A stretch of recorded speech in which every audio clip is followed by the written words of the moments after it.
تبارك الذي نزل الفرقان على عبده ليكون للعالمين نذيرا۔ اس میں 3 باتیں اہم ہیں۔ پہلی بات یہ ہے کہ یہ عمل مستحب ہے۔ اگر کوئی اس طرح نہیں کرتا اور وہ کوئی بال بنوا رہا ہے اور کوئی جو ناخن کاٹ رہا ہے تو اس کو طعن نہ کریں، اس پہ طنز نہ کریں، اس سے برا بلا نہ کہیں اور اس سے جھگڑا اور دلیل بازی نہ کریں۔ نمبر 2، یہ ان حضرات کے لیے مستحب عمل ہے جو اپنی قربانی کو اللہ کے وہاں قبول کرانے کے لیے ایک فقیرانہ حیت اور شکل بناتے ہیں۔ نمبر 3، یہ مستحب ان حضرات کے لیے ہیں جو ذی الحجہ کا چاند دیکھنے سے پہلے اپنے بال وغیرہ کاٹ لیں اور ناخن صاف کر لیں۔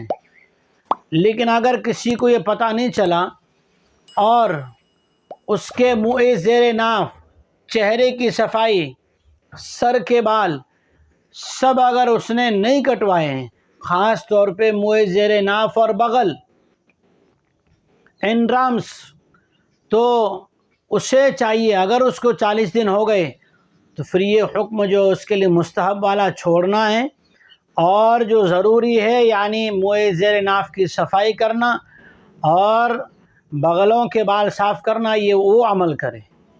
اور اگر کسی نے ناخن نہیں کاٹے اب تک، اگر کسی نے ناخن نہیں کاٹے اور ناخن نہ کاٹنے کو ایک مدت ہو گئی، اس کے ناخن بڑے بڑے ہو گئے اور وہ یہ چاہے کہ اب میں 10 دن تک ناخن نہ کاٹوں، اس کے لیے یہ حکم نہیں ہے۔ اس سے تو یہ حکم ہوگا کہ جمعہ کے دن جو ناخن کاٹنا سنت، ناخن کاٹیے، اندر سے میل صاف کیجیے، اور اس کے لیے بھی جس کی بال کی صفائی نہیں ہوئی، 40 دن گزر گئے، تو ضروری بال جو ہے وہ صاف کرے۔ اور ضروری بالوں کو صاف کرنا ضروری ہے، اس لیے کہ اس سے عبادتوں میں کراہت آتی ہے۔ تو یہ 10 دن جو ہے وہ کیسے ہیں؟ اس کے لیے پہلا عمل جو مستحب تھا وہ یہ تھا کہ ام سلمہ رضی اللہ تعالیٰ عنہ فرماتی ہے کہ اللہ کے نبی جناب رسول اللہ صلی اللہ علیہ وسلم نے فرمایا کہ جو قربانی کا ارادہ رکھتا ہے یا جس کے ذمہ جو ہے قربانی واجب ہے، اس کے لیے مستحب عمل یہ ہیں۔ اللہ تعالیٰ ہمیں جو ہے عمل کرنے کی توفیق عطا فرمائے اور آج شام میں چاند دیکھنے کا اہتمام کرنے کی بھی توفیق عطا فرمائے۔ وآخر دعوانا ان الحمد للہ رب العالمین۔